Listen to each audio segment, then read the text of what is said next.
নমস্কাৰ মুহূৰ্তত জনাইছো এটা বিশেষ খবৰ আৰু এই বিশেষ খবৰটো আপোনালোকে হয়তো ইয়াৰ যিখন বিজি বা ব্যাকড্ৰপ যেটো লিখা আছে আপোনালোকে হয়তো দেখা পায় আপোনালোকে গম পাইছে আসলতে খবৰটো কি হয় এগৰাকী যুৱকগৰাকীৰ নাম আছিল জ্ঞানদীপ হাজৰিকা আসলতে জ্ঞানদীপ হাজৰিকা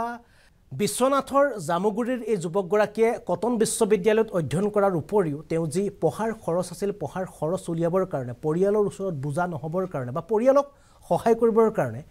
খাদ্য ডেলিভাৰী দিয়া এগৰাকী ডেলিভাৰী যুৱক হিচাপে তেওঁ কাম কৰি আছিল আসলে পৰিয়ালও গম পোৱা নাছিল যে পুত্ৰ এনে ধৰণৰ কাম কৰি আছে বুলি পিছত মাতৃৰ মন্তব্যত উলাই পৰিছিল কিন্তু এগৰাকী যুৱকক পানবজা থানাৰ ওসি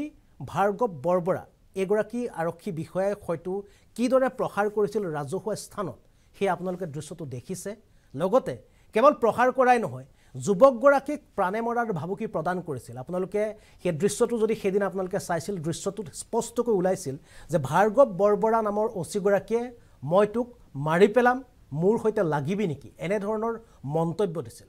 আৰু এই যি দৃশ্য আছিল এই দৃশ্য সমগ্ৰ ৰাজ্যজুৰি ভাইৰাল হৈ পৰিছিল সংবাদ মাধ্যমে বিষয়টোক অতি গুৰুত্ব সহকাৰে লৈ অসমৰ প্ৰতিটো সংবাদ মাধ্যমে বাতৰি প্ৰচাৰ কৰিছিল কিয়নো বিষয়টো অতি স্পৰ্শকাতৰ অতি গুৰুতৰ কিয়নো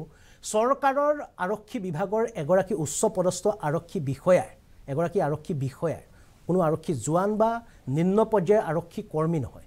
এগৰাকী আৰক্ষী বিষয়াই কেনেদৰে আইন ৰক্ষা কৰা এগৰাকী আৰক্ষী বিষয়াই নিজে হাতত আইন তুলি লৈ কেনেদৰে এগৰাকী যুৱকক ৰাজহুৱা স্থানত মাৰিবলৈ আগবাঢ়িছিল সেই দৃশ্য হয়তো আপোনালোকে গম পাইছে আৰু এই ঘটনাক লৈ ৰাজ্যত প্ৰতিক্ৰিয়া চলি আছে আৰু এই প্ৰতিক্ৰিয়াৰ মাজতে শেহতীয়া যি খবৰ এই খবৰ অনুসৰি জ্ঞানদীপ হাজৰিকাৰ পক্ষত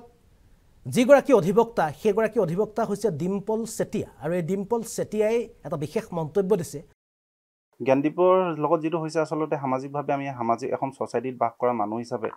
এজন আইন ৰক্ষক মানুহে এই ধৰণৰ বডি ল্যাঙ্গুৱেজ দেখুৱাটো আসলতে সঁচাকৈ দুৰ্ভাগ্যজনক কথা আৰু জ্ঞানদীপ হাজৰিকাই যে এফআইআৰ দিলে এফআইআৰ ভিতৰত আজি মই গম পোৱা মতে পানবজাৰ থানাৰ এফআইআৰটো ৰেজিষ্টাৰ কৰিছে পানবজাৰ পিএছ কেছ নম্বৰ 125/24 ধাৰা হৈছে 109 166 196 127 + 2 351 বিএনএছ এক্টৰ আণ্ডাৰত ধাৰা ৰুজু কৰিছে আৰু সেই ধাৰাকেইটাৰ ভিতৰত গোটেইকেইটা পাঁচটা ধাৰাৰ ভিতৰত আপোনাৰ চাৰিটা ধাৰা বেইলেবল সেকশন আৰু 109 যিটো সেকশন আছে সেইটো এটেম্প টু মাৰ্ডাৰ আৰু আসলতে এনেকুৱা ৰাজহুৱা স্থানত তেওঁক বুকুত ধৰি পেলাই দি ডিঙিত টিপা দিয়াৰ নিচিনা ডিঙিত হেঁচা মাৰি ধৰাৰ নিচিনা এটা ভিডিঅ' ফুটেজত আমি দেখিবলৈ পাইছোঁ গতিকে সেইটো সেই অনুযায়ী চাগে এটেম্প টু মাৰ্ডাৰ যিটো ধাৰা সেই ধাৰাটো তেওঁলোকে ৰুজু কৰিছে আৰু সেই ধাৰাটোত গোচৰটোত মানে বহু মানুহ সাক্ষীও হ'ব পাৰে এতিয়া এই ক্ষেত্ৰত আৰম্ভণিতে পুলিচ প্ৰশাসনৰ এগেইনষ্টত যেতিয়া এটা গোচৰ ৰুজু হয় সেই গোচৰটোৰ ক্ষেত্ৰত প্ৰথম অৱস্থাত ৰাজহুৱাৰ এটা যথেষ্ট এটা পাব্লিক এটা গেদাৰিং হৈছে বৰ্তমান পাব্লিকে বহুত ধৰণে ভিউ দিছে গতিকে সেই ধৰণৰ উপৰিও এটা প্ৰচিডিউৰেল ল ক্ষেত্ৰত যেতিয়া আহে প্ৰচিডিউৰেল এটা কথা আহে যে সাক্ষীবাদীও সেই ধৰণে কালেক্ট কৰিব লাগিব যিগৰাকী মহিলাই ভিডিঅ'টো কৰিছিলে তেওঁ এজন ভাল সাক্ষী হ'ব পাৰে আৰু ওচৰৰ যিমান কেইজন মানুহ আছিলে ঘটনাস্থলীত তেওঁলোকৰ সাক্ষী হ'ব পাৰে যে তেওঁক যে কি ধৰণে ৰাজহুৱা থানত তেওঁক ডিঙিত গলাত ধৰা যেন দেখা গৈছে আৰু তোক এটা শব্দ বাৰে বাৰে আমি ভিডিঅ'ত দেখিবলৈ পাইছোঁ মাৰি পেলাম এই শব্দটো আসলে তাক লাইফ থ্ৰেটেনিং নিচিনা এটা বস্তু হৈছে যিটো কাৰণে চাগে 109 এটেম্প টু মাৰ্ডাৰ ধাৰাটো ৰুজু কৰিছে আৰু সেইটো ধাৰাত 10 বছৰলৈকে কাৰাদণ্ড হ'ব পাৰে গ্ৰেপ্তাৰ হ'ব পাৰে নেকি যেটো এটা নন বেলেবল ধাৰা লগোৱা হৈছে হয় জেনেৰেলি আমি যদি চাওঁ আমাৰ বিৰুদ্ধে যদি হ'লহেঁতেন তেতিয়া 7 বছৰ যিটো আৰ্নেষ্ট কুমাৰ জাজমেণ্ট থাকে 7 বছৰৰ তলৰ হ'লে তেওঁলোকে আগতে ফটিওৱা নটিছখন দিব পাৰে এতিয়া বিএনএছএছৰ আণ্ডাৰতো সেইটো নটিছ দিব পাৰে কিন্তু 10 বছৰৰ ওপৰ যেতিয়া হয় তেওঁলোকে সেইটো ধাৰাত গ্ৰেপ্তাৰ হ'ব পাৰে তেওঁ আইনী প্ৰক্ৰিয়াটো কেনেকৈ আগবঢ়াই লৈ যাব বুলি ভাবিছে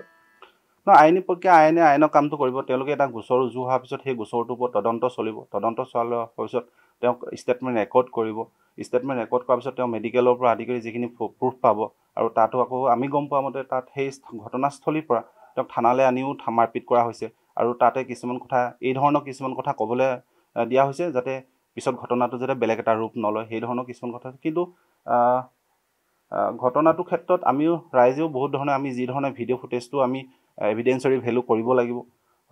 আৰু বাকী যিকেইজন মানুহ আছিলে সেই ঘটনাস্থলীত তেওঁলোকে সাক্ষীবাদী দিব লাগিব আৰু এই মন্তব্যৰ পৰা এটা কথা স্পষ্ট হৈছে যে হয়তো এই ভাৰ্গৱ বৰবৰা নামৰ যিগৰাকী ওসি এই ওসিগৰাকী হয়তো এটা ডাঙৰ বিপদত পৰিব পাৰে আইনী মেৰপেচত সোমাই পৰিব পাৰে আৰু এই ভাৰ্গৱ বৰবৰাৰ বিৰুদ্ধে মুঠ 5টাকৈ গোচৰ ৰুজু কৰা হৈছে বিএনএছৰ ধাৰাৰ অধীনত 5টা গোচৰ ৰুজু কৰাৰ লগতে ইয়াৰে এটা ধাৰা যিটো 109 এই ধাৰাটোৰ অনুসৰি অৰ্থাৎ 109 যিটো ধাৰা এই ধাৰাৰ জৰিয়তে এটেম্প টু মাৰ্ডাৰ অৰ্থাৎ কাৰোবাক হত্যা কৰিবলৈ আগবঢ়াৰ বাবে যিটো ধাৰা লাগিছে এই ধাৰাত হয়তো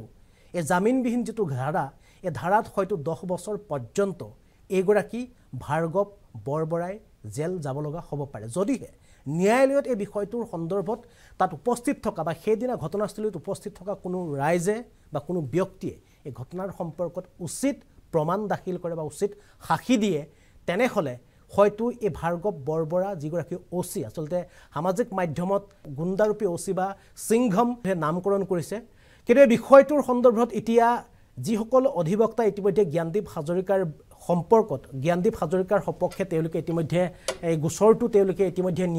ন্যায়ালয় মজিয়ালৈ লৈ যাবলৈ বিচাৰিছে আৰু লৈ গৈছে আৰু গোচৰটোৰ সন্দৰ্ভত হয়তো ন্যায়ালয়ত শুনানি চলিব আৰু যদি এই শুনানি প্ৰক্ৰিয়াত যেনেদৰে গোচৰ তৰা হৈছে বা যেনেদৰে গোচৰ ৰুজু কৰা হৈছে গোচৰত যদি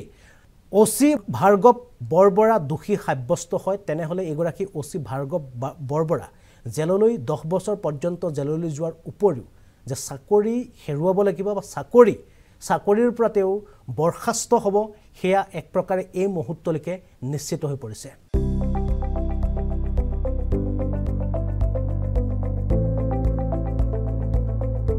NB নিউজ সহজ সৰল ভাষাত নৱভাৰতৰ কথা